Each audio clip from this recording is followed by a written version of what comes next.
Your storm tracker weather with Chief Meteorologist CHIKAGE'S Windler. Hope your weekend's going well so far, and let's face it, temperatures have been easy to handle. There is a warming trend in sight, though. Here's a look at your Sunday forecast.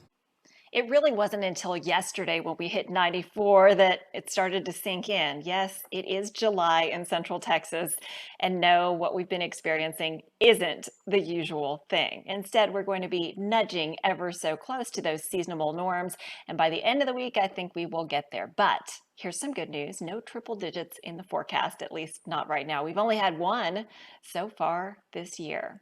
Temperature as of lunchtime, 86, heat index 93. There is all kinds of muggy air around. Also quite a bit of cloud cover. Now, I do expect the clouds to thin as we head into the latter part of the afternoon. So with that said, temperatures could soar to the same as yesterday, 94 degrees. Also quite hazy, and that haze you'll be experiencing, that is courtesy of Saharan dust making its way in to Central Texas. It will get even thicker for tomorrow.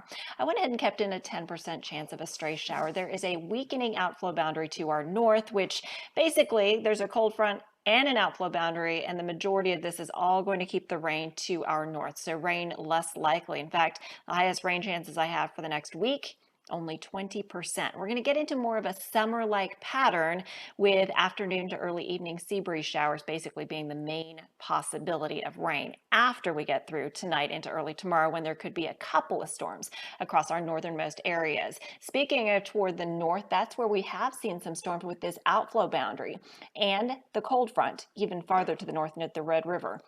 In terms of rainfall, so far, areas into eastern Lee County saw a couple of stray showers. Aside from that, everything to the north, but as much as 1 to 3+ inches of rain falling with the weakening storms from the outflow boundary. So here's a 6-hour loop just to show you the transition as those showers and storms push from the Red River down south overnight, and they fizzled, making their way into Central Texas. But with the cold front to our north, as well as the outflow boundary nearby, that will at least give some trigger for maybe a few more storms. And again, taking a look, they all pretty much fizzled, pushing through our area. I see no reason why we won't see a similar scenario play out as storms yet again try to approach from the north overnight tonight. So for now, just watching hot temperatures and high heat index values. It's going to feel like triple digits in many locations later this afternoon. Future clouds and radar. Cloud cover should start to thin out some. Rainfall unlikely. Then toward the north, a new round of showers and storms likely tonight. The majority of this does look like it will stay to our north. If you were watching yesterday, I was starting to see some signals that maybe we would see some of those storms get a little closer to us. That is no longer the case. This high-resolution computer model only brings a couple of lonely storms in by early tomorrow morning to portions of Burnett and Williamson counties, maybe through parts of the hill country. So we'll watch this closely. I'm going to go ahead and keep a 20% rain chance for your Monday, but overall it looks like the biggest threats will stay to our north, and so we're just basically going to be in that hot, dry pattern. Then as we work our way past Monday and into Tuesday, we will then have the stage set where rain chances basically come in during the afternoon from the southeast toward the northwest if the sea breeze is strong enough. So rainfall potential, yep, there you go. Not many areas going to see much, if at all. As for severe thunderstorm activity, closer to that front, yes, there could be some nasty storms. In fact, Waco points east in a level 2 of 5 severe weather risk. A marginal risk does technically include the far northernmost fringes of Mason, Llano, Burnett, northern Williamson, and much of the northern half of Milam County. Again, it's very fringe. Anywhere to the south, unlikely. So, could there be a stray strong storm? Perhaps. Am I very confident? Nope, not at all. 7-day rain, well, you're going to have to really pick and choose your chances for showers. Most areas probably going to be less than a half an inch over the next 7 days, perhaps less than a quarter of an inch in many locations as well.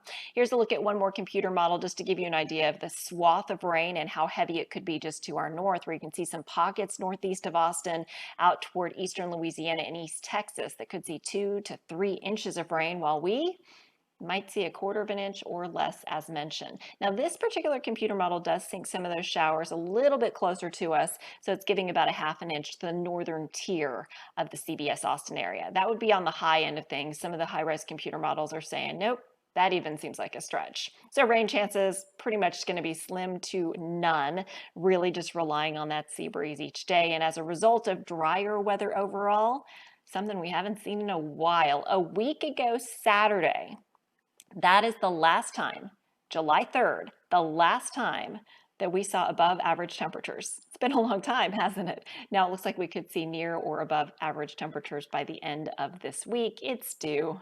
You knew it was coming. Tropics tracker. With the Saharan dust in the air, no development expected in the Atlantic. It should be a couple of plumes of Saharan dust that move through the Caribbean, the Atlantic, and into the Gulf. As for the Pacific, a 70% development chance south of Mexico, and farther to the west, a 40% development chance. So there could be a couple of storms upcoming in the Pacific. Those are moving away from us as opposed to toward. High-res satellite, you can see the breaks in the cloud cover starting to move in, and we're at a totally clear day. You may actually be able to pick out on this imagery the dust moving in. Here is that dust tracker. The bright pinks are the highest concentrations of dust. So we already have some of the orange in our area, which is a medium concentration. So watch what happens as we head into your Monday. That's when the dust will be thickest. That Saharan dust can, if you're super sensitive to particles in the air with allergies, it can be something that might be noticeable or a bit of an irritation. Our air quality is expected to drop into the moderate range for the rest of today and on into Monday and Tuesday as well. Tuesday, that plume of dust pushes farther toward the north and east. Folks in Dallas, on toward Arkansas, Louisiana will see the brunt of it. Then we get a little bit of a break before, yes, another plume of Saharan dust moves in. Looks like Friday it will get closest to us, and Saturday it will also be over our area. So just plan on the dust, the haze, which can sometimes make for brilliant sunrises and sunsets. Air quality probably for the foreseeable future will be in the moderate range. Sometimes that Saharan dust gets so thick that it can push us into the unhealthy zone, at least for sensitive groups. So I'll keep you updated if that does change. As for temperatures, July 19th through 25th, still going, cooler than average. So even though I think by the end of this week we may see temps near or maybe just above average, overall the trend will continue to be on the coolish side and also on the wetter side of things as well.